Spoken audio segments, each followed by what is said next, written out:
क्या आपने कभी जिम्मेदारी का बोझ महसूस किया है और यह समझा है कि आप इसे अकेले नहीं निभा सकते? तो आज हम दाऊद के शासन काल के एक निर्णायक क्षण को देख रहे हैं, जो हमें नेतृत्व और परमेश्वर की उपस्थिति की खोज के बारे में एक महत्वपूर्ण सबक सिखाता है। हम एक इतिहास अध्याय 12 और 2 शमूएल अध्याय 5, 6 और 1 इतिहास 13 और 14 के अंशों पर चर्चा कर रहे हैं, जहां हम देखते हैं कि दाऊद वाचा के संदूक को यरूशलेम वापस लाने का प्रयास कर रहा है।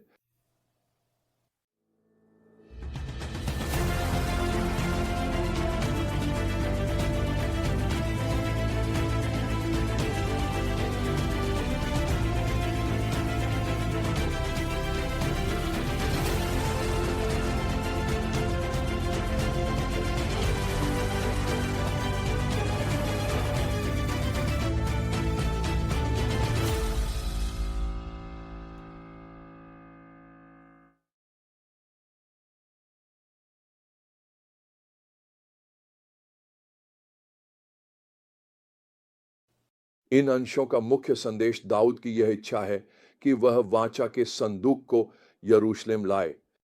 जैसा कि 2 शमूएल 6:2 में लिखा है, दाऊद और उसके सभी यहूदा के लोग बाला गए ताकि वहां से संदूक को ऊपर ले आए।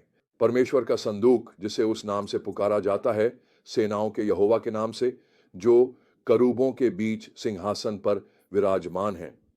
यह कार्य दर्शाता है कि दाऊद समझता था कि सच्चे नेतृत्व के लिए परमेश्वर की उपस्थिति और मार्गदर्शन आवश्यक है। अब जब दाऊद पूरे इस्राएल का राजा बन चुका था, उसने एक गहरी सच्चाई को पहचाना। उसके अधिकार के पद के लिए केवल राजनीतिक समझ या सैन्य शक्ति ही पर्याप्त नहीं थी। वह यह समझता था कि उसके शासन के हर पहलू में, जिन युद्धों को वह लड़ेगा और जो निर्णय वह लेगा, उसमें परमेश्वर की उपस्थिति की गहरी आवश्यकता है। दाऊद के लिए वाचा का संदूक परमेश्वर की प्रकट उपस्थिति का प्रतीक था, और वह इसे इज़राइल के जीवन के केंद्र में वापस लाने के लिए दृढ़ संकल्पित था। परमेश्वर की उपस्थिति की यह लालसा केवल दाऊद तक सीमित नहीं थी। हम इसे मूसा के शब्दों में भी प्रतिध्वनित होते देखते हैं, यदि तेरी उपस्थिति हमारे साथ न जाए तो हमें यहां से आगे न भेज। निर्गमन 33:15। इज़राइल के ये महान अगुवे जानते थे कि परमेश्वर की प्रजा का प्रभावी रूप से मार्गदर्शन करने के लिए उन्हें प्रभु के मार्ग की ओर ले जाना होगा। इसके लिए परमेश्वर की प्रकट उपस्थिति आवश्यक थी। हालांकि यरूशलेम में संदूक को लाने की दाऊद की यात्रा चुनौतियों से रहित नहीं थी। उसका पहला प्रयास परमेश्वर की उपस्थिति को खोजने के बारे में 3 महत्वपूर्ण पाठ सिखाता है। पहला, हम देखते हैं कि परमेश्वर की उपस्थिति को न तो नियंत्रित किया जा सकता है और न ही उसकी नकल की जा सकती है। दाऊद ने संदूक को एक नई गाड़ी पर ले जाने की कोशिश की, जैसा कि पलिश्तियों ने किया था। परमेश्वर की पवित्रता, आदर और उसकी आज्ञाओं के प्रति आज्ञाकारिता की मांग करती है। दूसरा, हम सीखते हैं कि केवल जोशीला संगीत और उत्सव ही परमेश्वर की उपस्थिति का मार्ग नहीं बनाते। पवित्र शास्त्रों में विभिन्न वाद्य यंत्रों के साथ एक भव्य उत्सव का वर्णन है, लेकिन सच्ची उपासना बाहरी अभिव्यक्तियों से कहीं आगे जाती है। यह एक पवित्र हृदय की सुंदरता में पाई जाती है। और तीसरा, और शायद सबसे महत्वपूर्ण, हमें परमेश्वर की पूर्ण पवित्रता की याद दिलाई जाती है। जब उज्जा ने संदूक को थामने के लिए हाथ बढ़ाया तो परमेश्वर ने उसे मार डाला।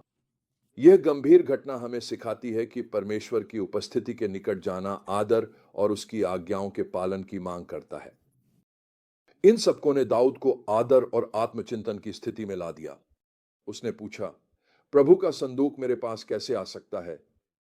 2 शमूएल 6:9।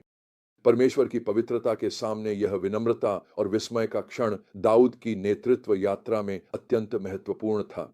तो हम इन सत्यों को आज अपने जीवन में कैसे लागू कर सकते हैं?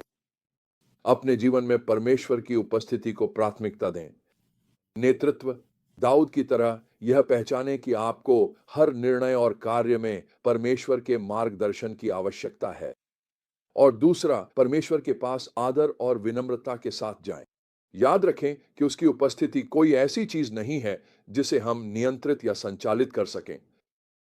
तीसरा, केवल बाहरी उपासना की अभिव्यक्तियों के बजाय एक पवित्र हृदय को विकसित करने पर ध्यान दें। हालांकि उत्सव मनाना अच्छा है, लेकिन परमेश्वर हृदय को देखता है। चौथा, परमेश्वर की उपस्थिति को पाने में धैर्य रखें। दाऊद की यात्रा जिसमें वह वाचा का संदूक यरूशलेम लाया, तुरंत पूरी नहीं हुई थी। परमेश्वर को आपके हृदय को तैयार करने दें। और पांचवा, परमेश्वर पर निर्भरता की स्थिति से नेतृत्व करें। यह पहचानें कि सच्चा आत्मिक नेतृत्व उसी के साथ निकटता से चलने से उत्पन्न होता है। मैं लगातार इस बात से चुनौती महसूस करता हूं कि सच्ची उपासना एक पवित्र हृदय से प्रवाहित होती है, ऐसा हृदय जो परमेश्वर के लिए अलग रखा गया हो, क्योंकि वह पवित्र है। दाऊद के यरूशलेम में वाचा का संदूक लाने के प्रयास की कहानी हमें याद दिलाती है कि परमेश्वर के राज्य में नेतृत्व मूल रूप से उसकी उपस्थिति को खोजने के बारे में है। मैं आपसे पूछना चाहता हूं, आपके जीवन या नेतृत्व के किन क्षेत्रों में आपको परमेश्वर की उपस्थिति को खोजने की आवश्यकता है? आप अपने हृदय में परमेश्वर के मार्गदर्शन की लालसा कैसे उत्पन्न कर सकते हैं, जैसे दाऊद ने की? याद रखिए, जैसे दाऊद था, वैसे ही हमें ऐसे नेता बनने के लिए बुलाया गया है जो पिता के साथ चलना जानते हों, आत्मा की आवाज सुनते हों और यीशु के समान जीवन जीते हों। यही वह घनिष्ठ संबंध की स्थिति है जहां हमें परमेश्वर की उपस्थिति को खोजना चाहिए। तभी हम वे आत्मिक नेता बनते हैं जिनकी हमारे संसार को बेहद जरूरत है। मैं आपको प्रोत्साहित करना चाहता हूं कि आप दाऊद के समान हृदय रखें और कभी भी अपने जीवन में परमेश्वर की प्रकट उपस्थिति के बिना नेतृत्व करने से संतुष्ट न हो।